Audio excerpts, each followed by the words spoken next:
অভিযোগ মানে সরকারের নিয়ম মতো মাল দিব, মহিলারা গ্যামজাম করে, মহিলাকে ইয়ে দিব, সিরিয়াল নাম্বার দিয়ে দিব, টুকিন নাম্বার দিব। ঠিক আছে, আমার অভিযোগ এইটা। আর আমার অভিযোগ গাড়িটা সেনাবাহিনী হাতে দিলে ভালো হয়। আমরা একবার যেগুলো পাই আমরা সময় মতো পাবো, নিয়ম মতো পাবো। আমরা 2 ঘন্টা এলে আসি, সকাল 10টায় এসে এখন পর্যন্ত একটা প্যাকেজ পাইনি। এই হলো আমার অভিযোগ। আপনি বললেন যে একজনের 2টা 3টা করে নিয়ে যাচ্ছে। হ্যাঁ, একজনের 2টা 3টা করে নিচ্ছে। সামনে যারা দাঁড়া রয়েছে আমাদের সামনে ওরা 2-3 বার করে লইছে।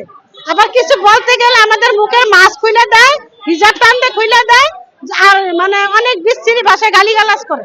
কে এটা হিজাব মাস্ক কে টানে? ওই যে সামনের লোকটি, যা সামনে মহিলাটি আছে এগুলি ওগুলি। হ্যাঁ হ্যাঁ হ্যাঁ, ওরা হিজাব খুলে দেয়, মাস্ক খুলে দেয়, তারপরে বলে যে আমাদের জন্য তোরা আসছিস কেন?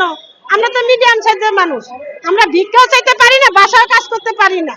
আর আমরা সিরিয়ালে দাঁড়াই থাকি ঘন্টার পরে ঘন্টা, পরে গাড়িতে দাঁড়ায় থাকতে থাকতে তেল শেষ, ডাল শেষ, পরে আমরা এমনি চলে যাই। আমাদের কিছু করার নেই। এই হলো আমাদের অভিযোগ। আমাদের অভিযোগ নিয়ম মতো মাল দেখ, আনলে সরকার এইভাবে না দিয়ে বাজারে দাম কমায় দেয়, তাহলে আর এরকম মানে এরা নিয়ে বেচতে খায়, আমরা তো আর খাইতেও পারি না, এরা বিক্রি করে। এরা নিয়ে বিক্রি করে 3-4 বার করে এরা বিক্রি করে, আমরা একবার নেওয়ার লেগে টাকা পাই না। আর এরা এত টাকা কোথা থেকে পায়? এটা আমাদের অভিযোগ।